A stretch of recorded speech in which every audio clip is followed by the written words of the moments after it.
रहीम rabbi इश्रह ली सदरी व यस्सिर ली अमरी वहलुल उक़दतम मिन लिसानी यफ़क़हू क़ौली सदक़ल्लाहुल अज़ीम। Dear viewers, Mohammad Yasin, lecturer, government post graduate college Okara. आज हम सेकेंड ईयर केमिस्ट्री का चैप्टर 8 का अल्कीन एंड अल्काइंस का नोमेनक्लेचर डिस्कस करेंगे। पहले अल्कीन का करेंगे, अगर मज़ीद टाइम हुआ तो उसमें अल्काइन का करेंगे, अदरवाइज़ अल्काइन जो है वो फिर नेक्स्ट वीडियो में करेंगे। टॉपिक स्टार्ट करने से पहले अगर आपने अभी तक मेरा चैनल सब्सक्राइब नहीं किया तो इस चैनल को सब्सक्राइब करें ताकि इस तरह की मज़ीद भी वीडियोस जो है वो आपको मिलती रहें। साथ लगे बेल आइकन बटन को ज़रूर प्रेस करें। जी, तो स्टार्ट करते हैं नोमेनक्लेचर ऑफ अल्केन्स। जैसा कि आपने लास्ट वीडियो देखी होगी उसमें नोमेनक्लेचर ऑफ अल्केन्स का जिक्र किया गया है। आज हमने नोमेनक्लेचर ऑफ अल्कीन्स करना है। एक तो ये आपको पता होना चाहिए कि अल्कीन्स क्या हैं। अल्कीन्स की पहचान ये है कि उनके अंदर डबल बॉन्ड होता है। फंक्शनल ग्रुप इनका जो है वो डबल बॉन्ड है। अगर डबल बॉन्ड ग्रुप मौजूद है डबल कहीं पर भी उस कंपाउंड के अंदर कहीं भी पर भी दो कार्बन एटम के दरमियान डबल बॉन्ड मौजूद है, कम से कम एक से ज़्यादा भी हो सकते हैं, तो वो अल्कीन्स कंसीडर होते हैं, जिनका जनरल फार्मूला है CnH2n। इस फार्मूला के तहत उनके अंदर हाइड्रोजन और कार्बन की रेशो होती है। अब इसका नोमेनक्लेचर जब हम बात करते हैं तो नोमेनक्लेचर में आपको याद होगा लास्ट टाइम जब हमने अल्केन्स का नोमेनक्लेचर पढ़ा था तो उसमें से चंद चीज़ें जो इसमें हमने यूज़ करनी है वो कॉमन है। वो कौन सी कॉमन है उनको हम पहले देखते हैं। आपको पता होना चाहिए कि कोई भी जो कंपाउंड होगा उसमें एक चेन होती है, चेन जिसमें मुख्तलिफ नंबर ऑफ कार्बन एटम होते हैं। वो वेरी कर सकते हैं, 2 carbon, 3 carbon, 4 carbon, 5 carbon, so on. ये जो चेन होती है इसको हम पेरेंट नेम कंसीडर करते हैं। पेरेंट नेम उस चेन की वजह से होता है। दूसरा, उसके साथ जो ब्रांच लगी होती है, ब्रांचेस कुछ होंगी, उनको हम सब्स्टिट्यूएंट बोलते हैं।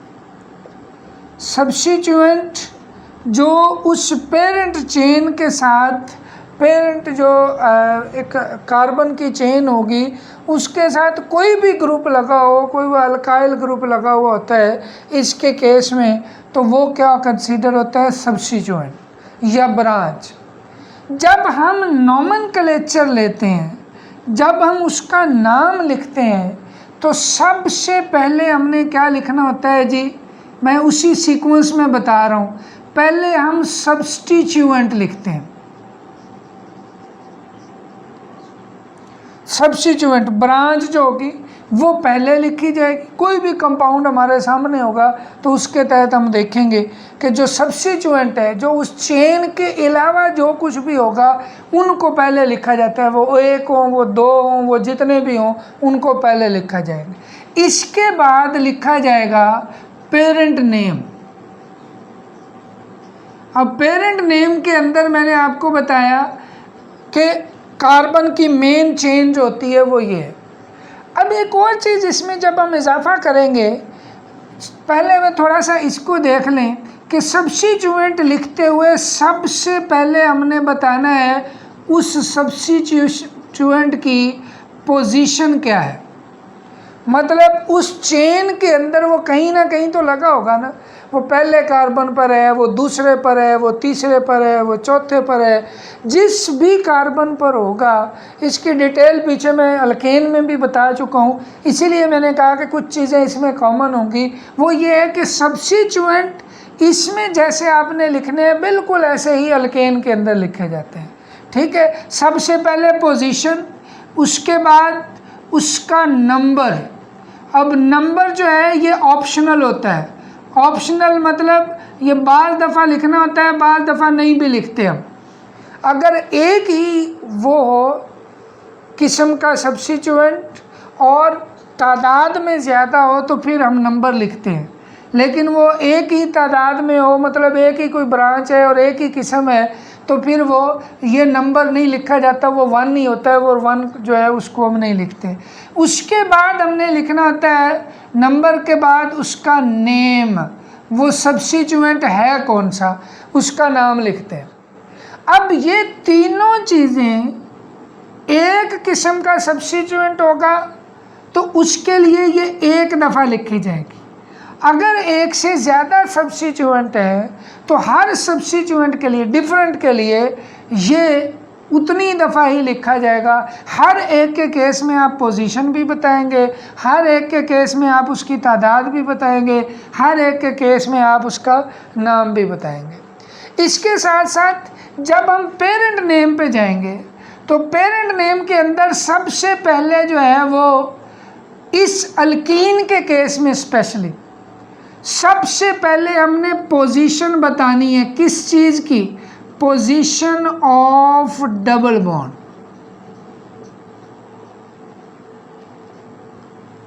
पोजीशन ऑफ डबल बॉन्ड बताने के बाद, मसलन आप दूसरे कार्बन पे डबल बॉन्ड आ गया है, तीसरे कार्बन पे डबल बॉन्ड आ गया है, तो आप लिखेंगे 2 और 3। उसके बाद आपने कार्बन की तादाद के लिहाज से पेरेंट चेन बतानी, और पेरेंट चेन कैसे बतानी है? कार्बन नंबर के लिहाज से, और ये नंबर आपको अल्केन के रेफरेंस से मिलेगा। मसलन 2 कार्बन है तो इथेन, 3 कार्बन है तो प्रोपेन, जैसे हमने पहले पढ़ चुके हैं अल्केन की फैमिली में। लेकिन इसके अंदर अगर हम प्रोपेन या ब्यूटेन ही सिंपल लिख देंगे तो वो तो अल्केन बन जाएगा, वो अल्कीन नहीं होगा। तो अल्कीन के लिए हम क्या करेंगे? हम अल्कीन के लिए जो ANE होता है लास्ट में, इसके बाद पेरेंट नेम लिखेंगे जब आप, तो लास्ट पे ANE जो आएगा उसको आप रिप्लेस कर देंगे किससे? ENE से। ENE जो है ये एक्चुअली शो कर रहा है पोजीशन ऑफ, ये फैमिली को रिप्रेजेंट कर रहा है। मसलन आप देखें, अगर प्रोपेन की बजाय क्या लिखा जाएगा? प्रोपीन। जब भी प्रोपीन लिखा जाएगा इसका मतलब ये है कि ये अल्कीन है। ब्यूटीन लिखा जाएगा तो इसका मतलब ये है कि ये अल्कीन है, उसके अंदर डबल बॉन्ड है। ठीक है, इसी तरह पेंटीन लिखा जाएगा तो इसका मतलब ये अल्कीन है, उसके अंदर डबल बॉन्ड है। अब तीनों चीज़ें मिल के क्या बताती हैं? प्रॉपर इन्फॉर्मेशन अगर मैं आपको दूँ तो इसको हम ऐसे ऑर्गेनाइज करते हैं कि ये जो इन वाला हिस्सा है ये हमें बताएगा कि इसके अंदर डबल बॉन्ड है, ये वाला हिस्सा बताएगा कि उसके अंदर कार्बन कितने हैं, ये वाला हिस्सा बताएगा कि डबल बॉन्ड किस पोजीशन पर है, उसका कार्बन की पोजीशन बताएगा कि ये है। मतलब ये 2 चीज़ें हैं, एक ये और तीसरी ये। पेरेंट नेम में 3 चीज़ें हैं। अब अल्केन और अल्कीन में इसमें क्या फ़र्क आएगा? सब्स्टिट्यूएंट अल्केन में सेम लिखे जाते हैं, जैसे अल्केन में लिखे जाएंगे वैसे ही अल्कीन में लिखे जाएंगे। सिर्फ पेरेंट नेम के अंदर डिफरेंस आएगा। डिफरेंस क्या होगा कि पेरेंट नेम के अंदर सबसे पहले हमने पोजीशन ऑफ डबल बॉन्ड बताना है, उसमें हमने डायरेक्ट चेन का नाम लिख देना है। 5 कार्बन वाली है तो पेंटेन लिख दिया, 4 कार्बन वाले ब्यूटेन लिख दिया, 6 कार्बन वाली हेक्सेन लिख दिया। लेकिन इसके अंदर चूंकि उस चेन के अंदर डबल बॉन्ड भी मौजूद होगा तो पहले डबल बॉन्ड की पोजीशन आएगी, फिर उस चेन के अंदर कार्बन की तादाद के लिहाज से अल्केन से हम वर्ड एक लेंगे और उसको हम चेंज करेंगे कि आखिरी जो उसका हिस्सा होगा ANE। मसलन पेंटेन है तो पेंटेन का ANE रिमूव करके उसकी जगह ENE लिखा जाएगा।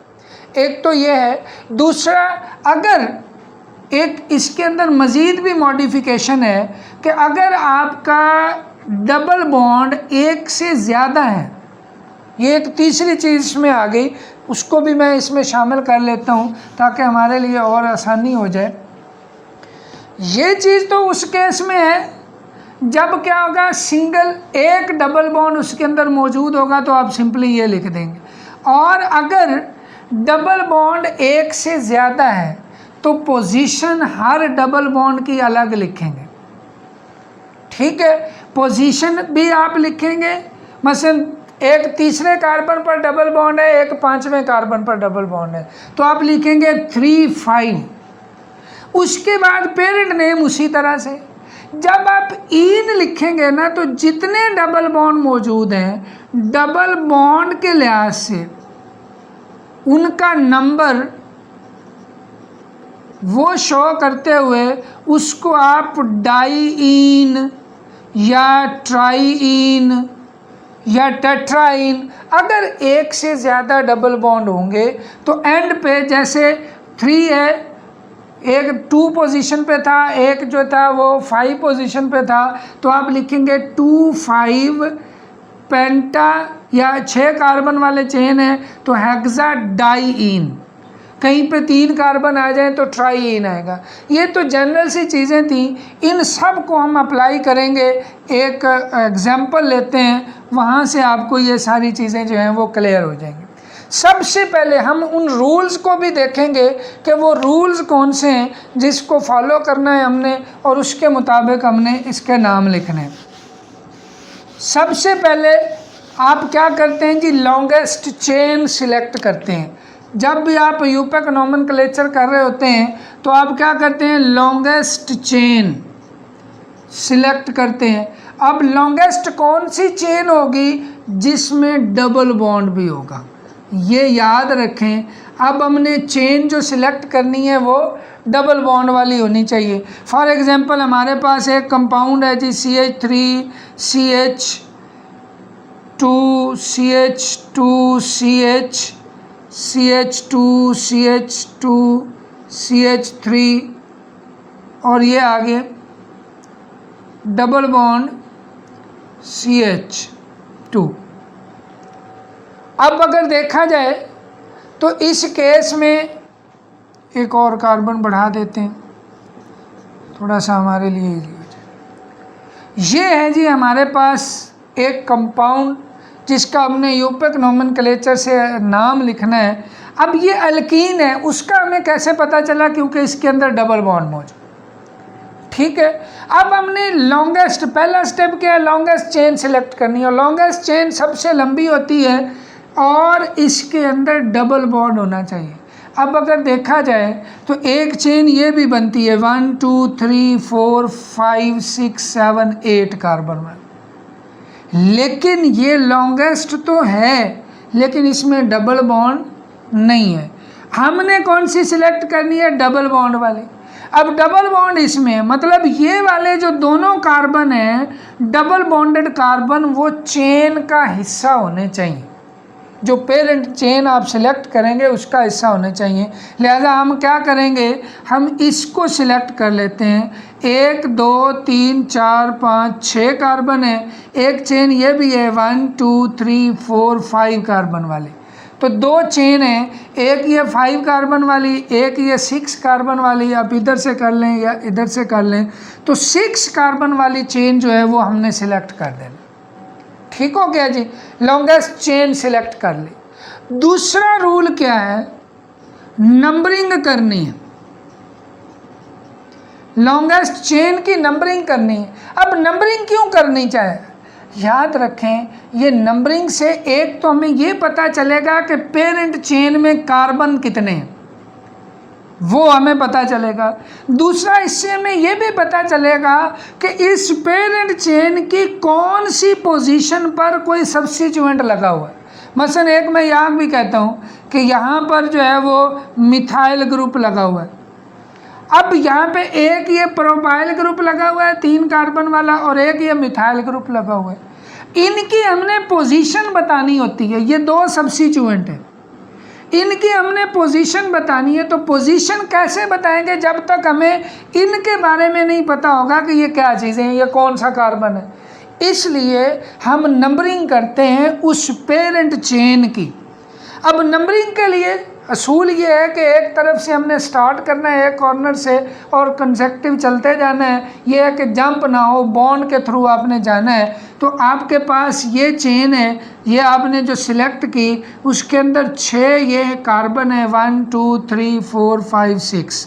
अब अगर देखा जाए तो इसके अंदर 2 डिफरेंट, इस तरफ से भी चेन स्टार्ट की जा सकती है, इस तरफ से भी की जा सकती है।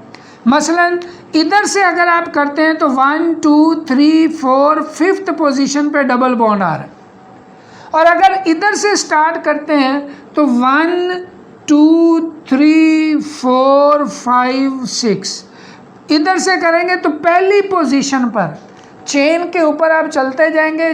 पहला कार्बन जो आएगा ना, जो डबल बॉन्डेड कार्बन है, वो उस डबल बॉन्ड की पोजीशन कंसीडर होता है। मसलन इधर से आपने चले ना, तो ये डबल बॉन्ड का पहला कार्बन है, ये 1 पोजीशन डबल बॉन्ड की कंसीडर होगी। और अगर आप इधर से काउंट करते हैं तो 1 2 3 4 5, तो ये 5th कार्बन पर डबल बॉन्ड होगा।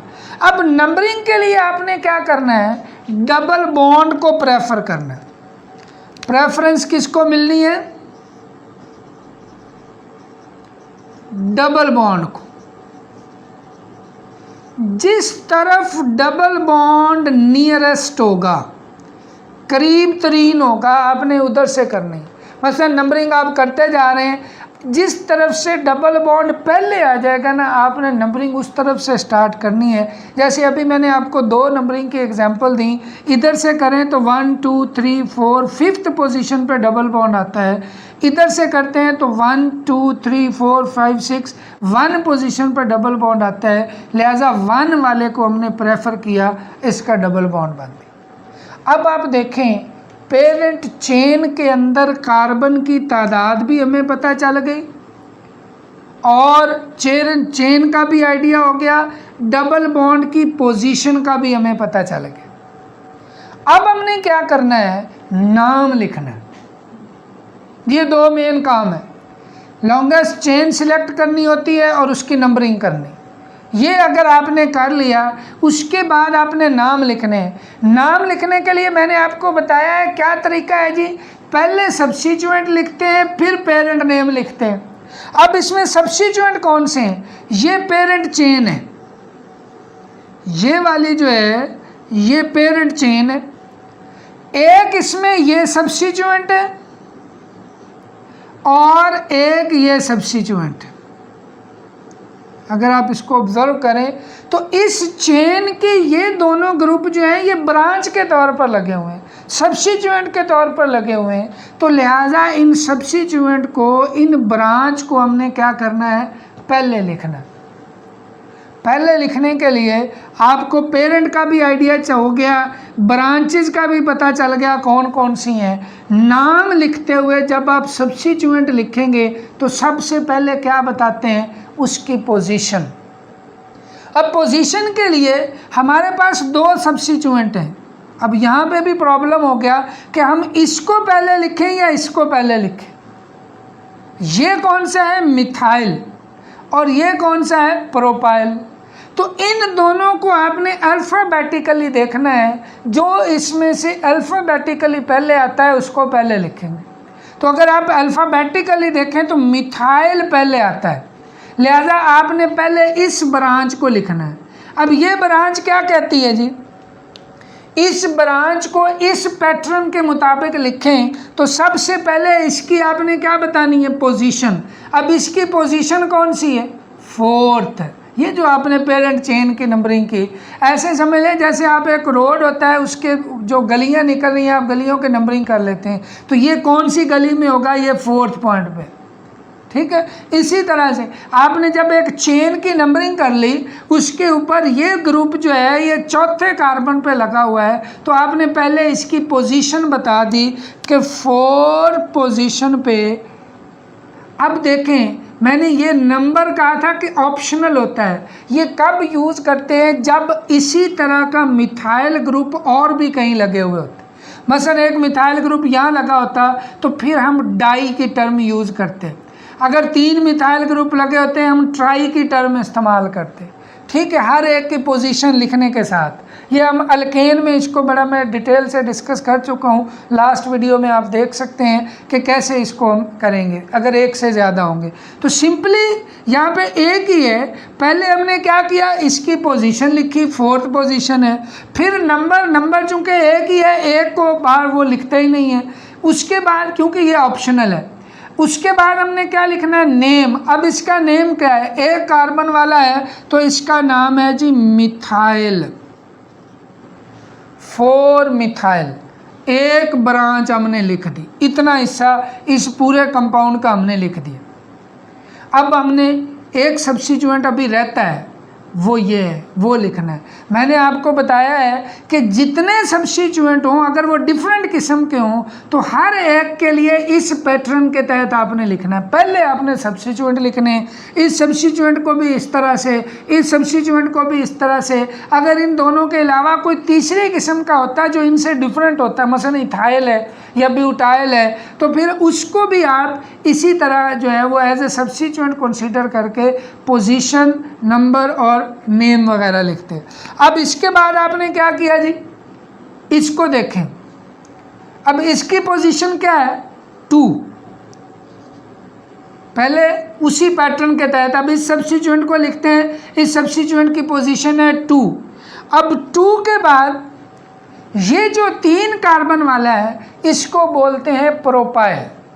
आप सिंपली प्रोपाइल भी लिख सकते हैं, लेकिन जो सही तरीका होता है वो ये है कि आप इसको एन प्रोपाइल लिखें। आपकी बुक में एन आइसो की टर्म नहीं है, लेकिन सिंपली मैं थोड़ा सा बता देता हूँ कि एन वो होता है जब प्रोपाइल जो है 3 कार्बन किसी कॉर्नर वाले कार्बन से लगा हुआ हो, मसलन इस कार्बन से अटैच है या इधर वाले कार्बन से अटैच होता है और बाकी वो लंबी चेन होती है, तो ये एन लिखा जाता है। और अगर ये दरमियान वाले कार्बन से अटैच होता और बाकी दोनों कार्बन इसके साथ लगे होते हैं, मसलन ये ऐसे होता कि ये कार्बन अटैच है नीचे, इसके साथ इधर CH3, इधर CH3, ये CH, अगर ऐसे ये होता है, इसमें भी यही देखें तो 3 कार्बन है और 7 हाइड्रोजन है, इसमें भी देखें तो 3 कार्बन है और 3 6 और 7 हाइड्रोजन है। लेकिन अगर दरमियान वाले कार्बन से ये अटैच होता तो फिर ये इसके साथ लिखा जाता आइसो, और अगर कॉर्नर वाले के साथ अटैच होता है तो ये कहलाता है एन। तो ये प्रोपाइल है, 2 प्रोपाइल। 2 क्या बता रहा है, इस प्रोपाइल ग्रुप की पोजीशन, जिस पोजीशन पर वो अटैच है। पहले पोजीशन लिखते हैं, तादाद इसकी एक ही है इसलिए ये भी ऑप्शनल है, ख़त्म हो गया, ये नहीं लिखा जाएगा, उसका नाम आ जाएगा, डायरेक्ट हमने प्रोपाइल लिख दिया। अब 2 सब्स्टिट्यूएंट थे, दोनों हमने लिख दिए। इसकी जितनी ब्रांचेज होंगी, साइड पे सब्स्टिट्यूएंट लगे होंगे, हर एक को आपने इसी पैटर्न के तहत लिखते जाना। उसके बाद हमने क्या लिखना है जी, पेरेंट नेम। सब्स्टिट्यूएंट लिख लिए, 1 हो, 2 हो, 3 हो, जितनी भी किस्म के हों, तमाम के तमाम उनकी पोजीशन, नाम आपने सब कुछ लिख दिया, सब्स्टिट्यूएंट लिखे गए। अब पेरेंट नेम लिखना है। पेरेंट नेम में मैंने आपको बताया अल्कीन के केस में सबसे पहले क्या लिखते हैं जी, पोजीशन ऑफ डबल बॉन्ड। अब इस केस में देखें डबल बॉन्ड की पोजीशन क्या है, चेन की नंबरिंग को याद रखना है, इधर से जा रहे हैं हम, तो पहला कार्बन है जिसके ऊपर डबल बॉन्ड, लिहाजा हम यहाँ पे लिखेंगे 1। और उसके बाद क्या करना है, पेरेंट चेन, कार्बन कितने, 1 2 3 6 कार्बन है तो हम लिखेंगे हेक्सेन। वैसे तो ये हेक्सेन लिखा जाएगा अगर अल्केन होता तो, लेकिन चूंकि ये डबल बॉन्ड है, अल्कीन है, तो हमने क्या करना है, एन की जगह इन लिखना है, लिहाजा हेक्सेन की बजाय ये क्या लिखा जाएगा, हेक्सीन। ये वाला पार्ट जो है ये इसके साथ हमने रिप्लेस करना है, ANE की जगह ENE हमने लिख दिया। अब देखें इसको हम बोलते हैं हेक्सीन। अब प्रॉपरली अगर आप देखें इस फार्मूला से आपको क्या पता चलता है, 4 पोजीशन पे मिथाइल ग्रुप है, ये हो गया। 2 पोजीशन पे प्रोपाइल ग्रुप है, ये हो गया। 1 पोजीशन पर डबल बॉन्ड है, ये हो गया। कार्बन कितने? 6, 1 2 3 4 5 6। इट्स मीन ये फार्मूला इसकी तमाम स्ट्रक्चर को रिप्रेजेंट कर रहा है, इसके अंदर फंक्शनल ग्रुप को भी बता रहा है और इसके अंदर जो है वो जो सब्स्टिट्यूएंट लगे हुए हैं उसको भी बता रहा है। एक और चीज़ मैंने इसमें आपको बताई है, वो क्या कि अगर डबल बॉन्ड एक से ज़्यादा हों, मिसाल के तौर पर एक डबल बॉन्ड यहाँ मैं और लगा देता हूँ, इसी कंपाउंड के अंदर अगर आप देखें यहाँ पे डबल बॉन्ड आ जाए ऐसे, अब देखें नंबरिंग सेम है, लॉन्गेस्ट चेन भी सेम है, सिर्फ क्या फ़र्क है कि पहले में एक डबल बॉन्ड था, अब क्या हुआ 2 डबल बॉन्ड आ गए। अब नंबरिंग से कोई फ़र्क नहीं पड़ा, उसी तरह से सब्स्टिट्यूएंट भी सेम है, कार्बन की तादाद भी सेम है। तो अब आपने क्या करना है, ये वाला पार्ट इसका सारा सेम लिखा जाएगा, 4 मिथाइल 2 प्रोपाइल। अब देखें हमने क्या बताना है, अब डबल बॉन्ड 2 जगह पे है तो दोनों की पोजीशन बतानी, पोजीशन ऑफ डबल बॉन्ड। एक डबल बॉन्ड है 1 पोजीशन पे, ये पहले कार्बन पर, दूसरा तीसरे कार्बन 1 2 3, थर्ड कार्बन जो है वो फिर डबल बॉन्डेड कार्बन है, लिहाजा ये 3 लिखा जाएगा। अब 1 3 आपने पोजीशन बता दी, पोजीशन बताने के बाद आपने क्या बताना है, पेरेंट नेम। पेरेंट नेम में कितने कार्बन है, हेक्सा, हेक्सा है, हेक्सेन 6 कार्बन है तो हेक्सेन है। अब 2 मैंने आपको बताया था कि चूंकि 1 और 3 शो कर रहे हैं कि डबल बॉन्ड 2 पोजीशन पे है, एक 1 पे और 3 पे है और इसके अंदर 2 डबल बॉन्ड हैं, तो इसलिए हम इसको हेक्साडाइईन लिखेंगे। क्लियर हो गया जी। ये हिस्सा जो है अब ये हमें बता रहा है कि उसके अंदर 2 डबल बॉन्ड हैं और उनकी पोजीशन क्या है, एक 1 पे है और एक 3 पे है, और ये हिस्सा बता रहा है उस चेन के अंदर कार्बन कितने। तो पूरा ये पार्ट जो है ये हमें पेरेंट नेम बता रहा है और ये है सब्स्टिट्यूएंट। एक और चीज़ याद रखें, अक्सर स्टूडेंट जो मिस्टेक्स करते हैं इसके अंदर वो ये होती है कि आप लिख देते हैं जी 1,3 डाईहेक्सीन। अब डाईहेक्सीन लिखने का मतलब ये है कि एक डबल बॉन्ड वाला हेक्सीन होता है और उस तरह के 2 है, मतलब एक हेक्सीन 6 कार्बन वाला, फिर दूसरा हेक्सीन 6 कार्बन वाला, जो कि गलत है। ये एक ही चेन है, उसके अंदर डबल बॉन्ड 2 हैं, इसलिए ये नाम यही बता रहा है कि 1 3 उनकी पोजीशन है, कार्बन 6 है, डाईईन, ये डाई ट्राई की टर्म जो है वो डबल बॉन्ड वाली चीज़ के साथ आ गई। इट्स मीन इसका मतलब ये है कि 2 डबल बॉन्ड हैं। अगर डाईहेक्सीन करेंगे तो इसका मतलब डबल बॉन्ड एक ही है, लेकिन जो वो 6 कार्बन वाले एक डबल बॉन्ड वाला कंपाउंड है वो 2 कंपाउंड हो गए, एक भी हेक्सीन और दूसरा भी हेक्सीन, जबकि 2 नहीं है, यहाँ पे एक ही चेन है, उसके अंदर डबल बॉन्ड 2 हैं, जो इनको आप इस तरह से रिप्रेजेंट कर सकते हैं। जी, उम्मीद है आपको समझ आई होगी। अगर वीडियो अच्छी लगे तो इसको ज़रूर शेयर करें और उन लोगों तक पहुंचाएं जो जिनको इसमें समझने में प्रॉब्लम है। अगर इसके हवाले से कोई भी क्वेश्चन हो, कोई सजेशन हो, तो नीचे दिए गए जो है वो लिंक्स हैं, कॉन्टैक्ट्स हैं, वहाँ से आप जो है वो मेरे से कॉन्टैक्ट भी कर सकते हैं। Thank you very much. Allah हाफिज़।